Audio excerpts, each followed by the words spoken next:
What's up, Wallet Monkeys? Welcome back to the channel. In this video, we're gonna talk about how to position yourself for 2023. This video is probably not gonna do that well on the channel. This video is specifically for you guys. This is for the people that show up and watch every single video, the people that are in the community, the Discord, etc. So I think that there's a lot going on right now, economically, politically, etc. And it's coming up on really questionable times. And I think a lot of people deep down are scared. And you tend to be more scared when you don't have a plan. You tend to be more scared when you don't really know what to do. And you're feeling like the victim. You're feeling stuck. You're feeling like all this is happening to me, etc. So anyways, let's talk through how to really position yourself for the next 12 months and really the next 24 months. Because in all of this insanity, in all of this uncertainty, there's gonna be a ton of opportunity. And those that are positioned properly will once again come out ahead, right? Those who are building, those who are focused, those who have money to allocate are gonna come out ahead.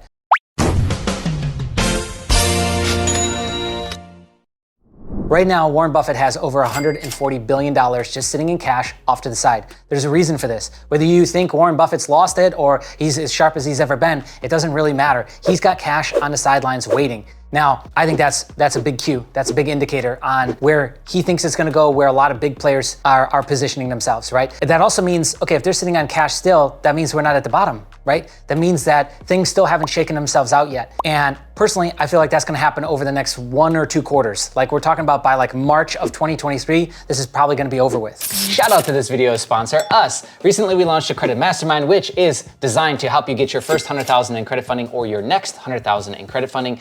I've said this many times. I don't think the hard part is getting the credit funding itself, the 100,000 or more. I think the hard part is figuring out what to do with it, being strategic with where you're putting balances, how you're using those things. So if you want a team of people, a community, accountability, and then to work with us one-on-one directly, this might be something that you want to check out. Recently, we also added a monthly option for those who asked for it, and you got about 5 days left for the holiday pricing. It ends January 2nd, 2023. So go on over, check it out. It's at walletmonkey.io/credit mastermind. You'll see the link right there. Go ahead and check that out. Thank you so much for watching, and let's get back to the video. And what are gonna be the big indicators and ways that you can kind of tell when the sentiment shifts, when the policy itself shifts? That's where we look at. Sentiment comes after policy. So the policy is gonna shift first. So what's gonna probably happen is we're probably gonna end up 4 or 5% in interest rate by the end of the year. They're gonna hike again. I think they're hiking this week.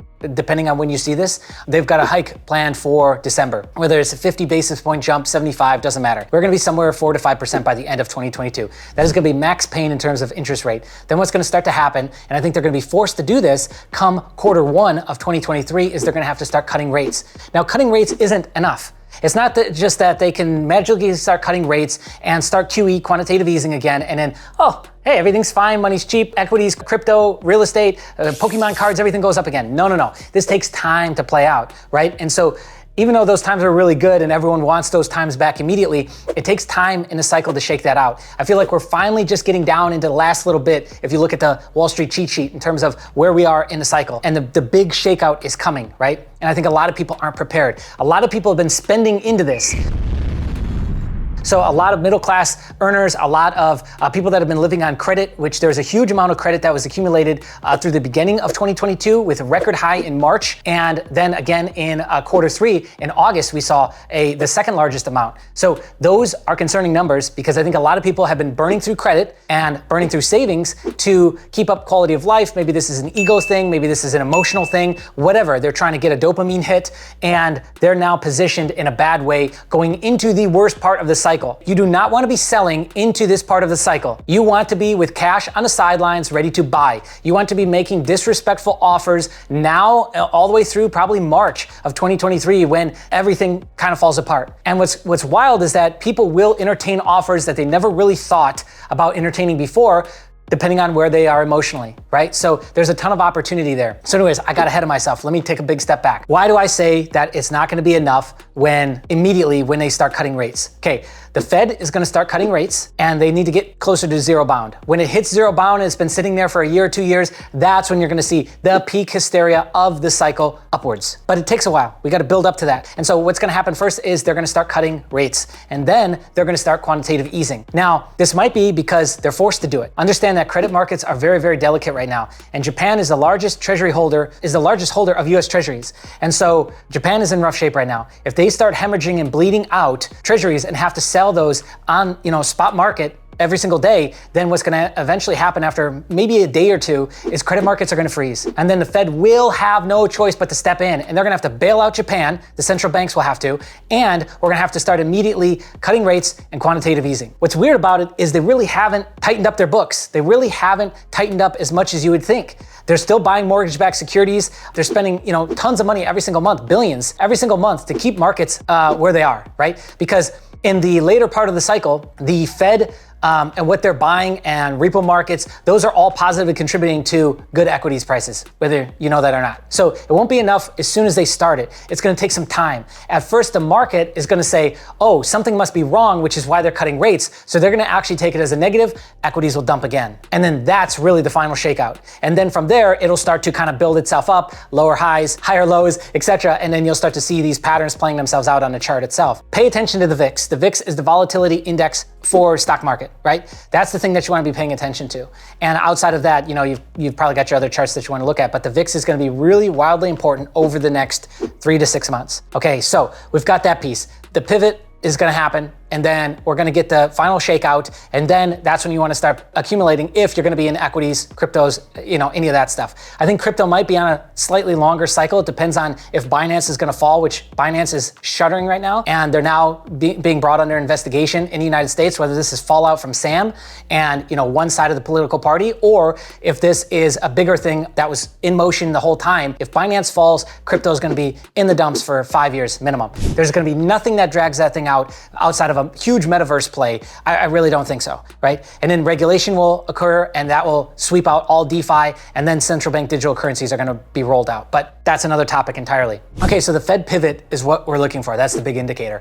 I do firmly believe that those who have been in the crypto market, those who have been following it for 2-3 years and gotten to experience the cycle, I feel like those people have a huge advantage going into what everyone else is about to experience in the cycle itself. Those who don't pay attention, those who didn't learn their lessons from 2009, those who, thought that it would never end, and we see that all around, right? Everyone in the Pokemon, market, in the crypto market, people in the vintage video game market, they all thought, oh, this is never gonna end. They loved it, right? And then all of a sudden it was like a big rug pull for them because it was reality hitting. And so if you've been in crypto, if you've experienced that cycle, like the 2017 cycle, that's when I got in, right before that. So I bought the top, and I bought all the way up, and I got to experience that cycle, and then was rug pulled hundreds of thousands of dollars, right?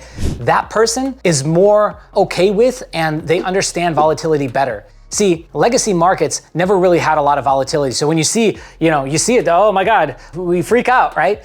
Crypto, it's like that every day, right? Imagine being in crypto and going all the way down to $3,000 after it was in 20,000. Imagine it, you got in at 60,000 and now it's all the way at what? It's touched down to 13,000, it's at, 17 or 18 right now. Imagine that feeling, $69,000 all the way down to 19. Holy cow, that is a huge loss of money right there. That person, if they can emotionally stay there and, write off that loss, accept that loss and keep moving, that person is shaped up to be in really, really good position. Now, if you bought the top and just sold the bottom of crypto, you're broke. So you're in the worst possible position because you need cash flow. You need money right now.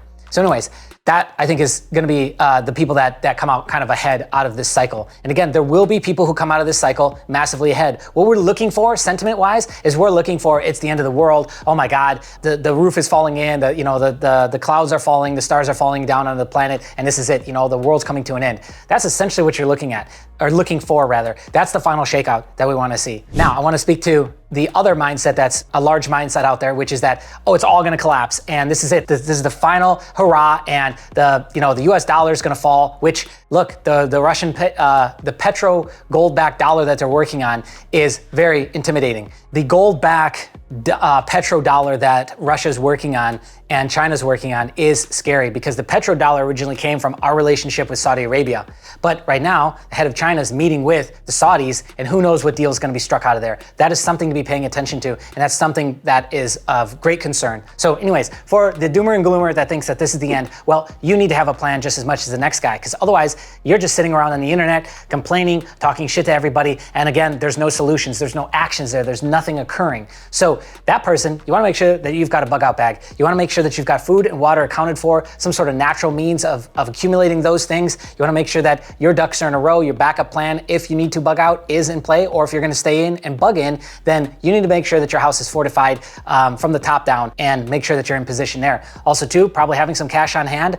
I think Dave Ramsey calls this oh shit fund, 5, 10K sitting there for a plane ticket or to bribe somebody to get out of there if you need to. That's probably something you want to get accomplished, right? And then having some commodities, having some gold, silver, because again, if this pops off or if any gold back standard comes out of this, because again, we're assuming the worst, then you're in position and at least you've got something that you can transact with and commerce with, right? So you want to make sure that you've got those pieces and you're feeling a lot better about your safety and security, which again, going back to the thing I said in the very beginning of the video, is that if you've got a plan, you tend to react differently. You tend to just like, okay, move from a more centered place of gravity. And that's really all that matters in this, is having some sort of plan. So whether you think the world is coming to an end and all this stuff is about to collapse and the Ponzi is over, or you think, hey, we're just in the bottom of the cycle and the show must go on, the hot potato game is going to continue, there's how you would kind of play that, or how I'd suggest to play it if I was in your shoes, right? So anyways, that's it for the video. Thank you so much for watching. If you got something to say or you want to share your kind of strategy or what you think is going to happen, I'd love to hear from you in the comments below. Be on the lookout. More videos coming soon.